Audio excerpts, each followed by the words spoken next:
nos metemos de lleno con un tema complejo. Vamos a hablar de la prisión, uno de los pilares, para bien o para mal, de nuestra justicia. Es que, si lo piensas, es una idea que choca, ¿no? Durante casi toda la historia, la cárcel no era el castigo en sí. Era como una sala de espera. Te encerraban ahí antes de lo que venía de verdad, la tortura, los trabajos forzados o directamente la ejecución. La pregunta es, ¿en qué momento cambió todo esto? Bueno, pues todo arranca aquí, con un giro de guión total en la forma de entender la justicia y la dignidad de las personas. Nos vamos a la Ilustración. El cambio fue tremendo. Fíjate en el recorrido. Antes del siglo XVIII, la cárcel era solo eso, una antesala al castigo físico. Pero llega la Ilustración, con pensadores como Beccaria o Bentham, y ponen sobre la mesa la idea de la dignidad humana. Y para el siglo XIX, ¡zas!, la prisión se convierte en la pena estrella de los nuevos sistemas liberales. De repente, la libertad ya no era un privilegio, sino un derecho. Y claro, si es un derecho fundamental, quitársela a alguien se convierte en un castigo potentísimo. Entonces, ¿por qué triunfó tanto esta idea? Pues por 3 razones clave. Primero, la intimidación. Oye, que te quiten la libertad es un palo muy gordo. Segundo, la proporcionalidad. Se podían ajustar los años de condena a la gravedad del delito, algo que antes era impensable. Y tercero, y muy importante, el humanitarismo. Se vendió como una alternativa, más civilizada a la barbarie anterior, una que en teoría permitía reeducar. Parecía, de verdad, la solución perfecta para una nueva era. Vale, ya tenemos el contexto histórico. Pero esa idea que nació hace más de 200 años, ¿cómo se traduce en el día a día?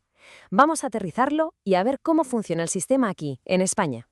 Dentro del Código Penal español no hay un solo tipo de pena que te quite la libertad, hay varias. Las más importantes son estas 4. La prisión, digamos la de toda la vida, la famosa prisión permanente revisable, que es para casos súper graves, la localización permanente, que a veces se cumple en casa, y una más técnica, la responsabilidad personal subsidiaria, que es básicamente cuando no pagas una multa y te lo conmutan por días de encierro. Vamos a desgranar las que tienen más miga. Empecemos por la pena de prisión normal y corriente. En España, la horquilla va desde un mínimo de 3 meses hasta un máximo por defecto de 20 años. Esta es la regla general, la base del sistema. Pero, ojo, que hay excepciones, y son excepciones que estiran ese límite bastante más. Y aquí la tenemos, la excepción más bestia, los 40 años. ¿Cómo se llega a esto? Pues cuando a alguien se le condena por varios delitos a la vez, lo que los abogados llaman un concurso de delitos. Si los crímenes son muy graves, como en casos de terrorismo, la ley permite que el tiempo efectivo en prisión se vaya hasta los 40 años. O sea, el doble del máximo general. Es un salto brutal. Bien, y ahora vamos a meternos en el jardín, en la figura sin duda más polémica y que más debate ha generado en el Código Penal español, la prisión permanente revisable.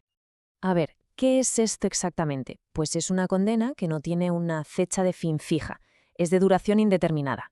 Se metió en la ley en 2015 para los delitos más atroces. La idea es que después de cumplir un periodo muy largo de tiempo, la condena se puede revisar. Y esa revisión, en teoría, podría significar la puesta en libertad. Y aquí viene un detalle de estos que son muy curiosos. Desde un punto de vista puramente formal, legal, no se le llama pena de prisión. Es otra cosa. Pero en la práctica, en lo material, es exactamente lo mismo. El condenado va a un centro penitenciario, como los demás, una distinción, digamos, de papel, pero que en la vida real significa estar encerrado. Está claro que esta pena no se aplica a cualquier cosa. Está reservada para los delitos que nos parecen más espantosos como sociedad. Hablamos de asesinatos de menores de 16 años o cometidos después de una agresión sexual o por un grupo criminal. También se aplica al asesinato del rey o de su familia y a crímenes tan graves como el genocidio o los de lesa humanidad que acaban con la vida de personas. Vale, y ahora llegamos al punto de fricción, al gran dilema. Porque esa idea tan bonita del siglo XVIII, de la prisión como lugar de reforma, ¿funciona de verdad en el siglo XXI? A ver, la promesa era una, reeducación y reinserción. Que la persona que entra salga preparada para volver a la sociedad. Esa era la teoría. La realidad, pues, bastante distinta. Tasas de reincidencia altas y un deterioro personal que a menudo es tremendo. El sueño ilustrado se topa de bruces con una realidad de hacinamiento, violencia y una desconexión que hace muy, muy difícil esa supuesta reinserción. De hecho, hay un término para esto que es clave, prisionización. ¿Qué quiere decir? Pues que los presos, en lugar de prepararse para volver a la sociedad de fuera, lo que hacen es asimilar las normas y los valores de la subcultura de la cárcel. Crean su propio código para sobrevivir ahí dentro. El problema es que ese código no solo no sirve de nada fuera, sino que muchas veces es contraproducente para reintegrarse. Esta frase, que refleja la opinión mayoritaria de los juristas, es demoledora y lo resume perfectamente. La prisión se concibe hoy día como un mal necesario e inevitable de la sociedad actual. Fíjate, ya no se habla con el optimismo de la Ilustración. Ahora es una especie de resignación. Se da por hecho que el modelo tiene fallos enormes, pero parece que no se nos ocurre nada mejor. Y el problema se complica todavía más si nos fijamos en la duración de las penas, porque parece que fallamos tanto por exceso como por defecto. Es una paradoja total. Por un lado, las condenas larguísimas, de más de 15 años, hacen casi imposible que esa persona pueda volver a la sociedad, se desconecta por completo. Pero, por otro lado, las condenas súper cortas, de menos de 6 meses, tampoco funcionan. Son demasiado breves para que cualquier programa de rehabilitación sirva para algo, pero son tiempo más que suficiente para que la persona coja el estigma de haber estado en la cárcel y empiece ese proceso de prisionización. O sea que ni lo uno ni lo otro parece ser la solución. Con este panorama, es normal que surja la pregunta, ¿no hay otras opciones? ¿No hay nada más allá de los muros de una cárcel? Pues sí que se han buscado alternativas, y una de las más conocidas es la localización permanente. La idea es distinta. En lugar de encerrarte en una prisión, se te confina en un lugar concreto, que normalmente es tu propia casa. Se restringe tu libertad de movimiento, pero se intenta no romper del todo con tu trabajo, tu familia, tu entorno. El problema es que implantar estas alternativas ha sido un auténtico tira y afloja. Fíjate en la historia de la localización permanente. En 2003 se introduce para delitos menores.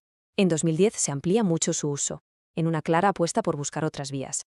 Pero luego, en 2015, marcha atrás. Se vuelve a restringir muchísimo. Este vaivén demuestra lo difícil que es ponerse de acuerdo y consolidar un modelo diferente. Entonces, ¿cómo funciona en la práctica? Pues afecta a la libertad de movimiento, pero no a otros derechos. La persona muchas veces puede seguir trabajando y mantener una vida más o menos normal. Se cumple en casa y se puede controlar con pulseras telemáticas, por ejemplo. La gran ventaja, sobre el papel, es que intenta ser un castigo menos dañino, evitando justo ese efecto de prisionización del que hablábamos. Y así llegamos al final. Hemos visto cómo la prisión moderna nació como una idea revolucionaria, casi utópica en el siglo XVIII, una idea para humanizar el castigo. Pero hoy, ese modelo está lleno de grietas y contradicciones. Y esto nos deja con una pregunta flotando en el aire, una pregunta muy seria. Si esta idea del siglo XVIII está en crisis, ¿cómo será el castigo en el siglo XXII? Porque la respuesta que le demos a eso va a definir ni más ni menos el futuro de la justicia.